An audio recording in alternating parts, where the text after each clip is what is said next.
Isfahan पर हमला हुआ है। ईरान ने भी इजराइल पर ताबड़तोड़ मिसाइलें दागी हैं। ये लड़ाई अब 9वें दिन में दाखिल हो चुकी है। न्यूक्लियर सिटी इस्फहान पर इजराइल ने हमला किया, उधर ईरान ने भी इजराइल पर ताबड़तोड़ मिसाइलें दागी हैं। दोनों देशों के बीच दूरी करीब 1600 किलोमीटर की है, लिहाजा आमने सामने की लड़ाई दोनों देशों में संभव नहीं है। इसलिए एरियल अटैक एक दूसरों पर ये दोनों देश कर रहे हैं। ईरान ने इजराइल पर ताबड़तोड़ मिसाइलें दागी।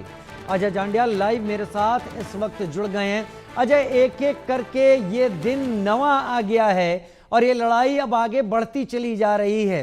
सोचा नहीं था, ऐसा लग रहा था कि ये लड़ाई ज्यादा आगे नहीं खिंचेगी और दखलंदाजी हो जाएगी, लेकिन अब वाकई ये लड़ाई बड़े संघर्ष की तरफ बढ़ रही है। बिल्कुल, आप जी राजीव ठीक कर रहे हैं। जिस तरीके से लगातार अब एक दूसरे को समर्थन का सिलसिला शुरू हो गया है।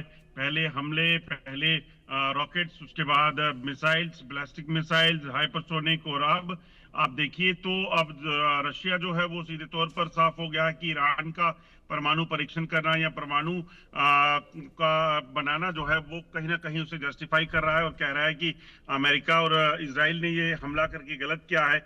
और वहीं अगर आप देखें तो अगर अमेरिका और इजराइल एक साथ आ जाते हैं तो यकीनन जो संघर्ष चल रहा है, जो जंग शुरू हुई है, ये जंग जो है वो और खतरनाक हो सकती है, क्योंकि लगातार आप देखें तो लगभग 700 के करीब लोग अभी तक मारे गए हैं दोनों तरफ को अगर देखें, जिसमें इजराइल के मारे जाने की, लोगों के मारे जाने की खबरें कम है, मगर 17 के करीब साइंटिस्ट मारे गए हैं।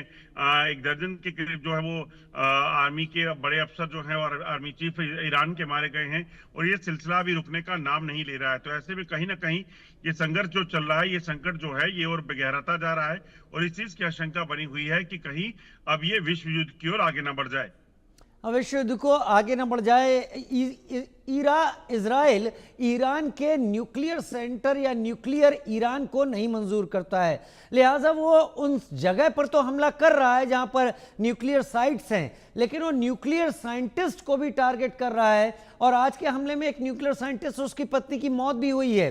क्या वाकई इजराइल ईरान की न्यूक्लियर कैपेबिलिटी को खत्म कर देना चाहता है, साइंटिस्ट को भी मारकर? देखिए, बिल्कुल, ईरान के जो साइंटिस्ट हैं वही तो न्यूक्लियर बनाने वाले थे। तो ऐसे में इजराइल जो है उन्हीं को टारगेट कर रहा है। और अगर आप देखें तो जो चीफ उनके डायरेक्टर थे इस न्यूक्लियर प्रोग्राम के, उसकी हत्या हुई, वो मारे गए। उसके बाद उनके डिप्टी जो थे वो मारे गए। ये सिलसिला लगातार चल रहा है। 17 के करीब अभी तक साइंटिस्ट मारे जा चुके हैं और ये सिलसिला अभी रुका नहीं है।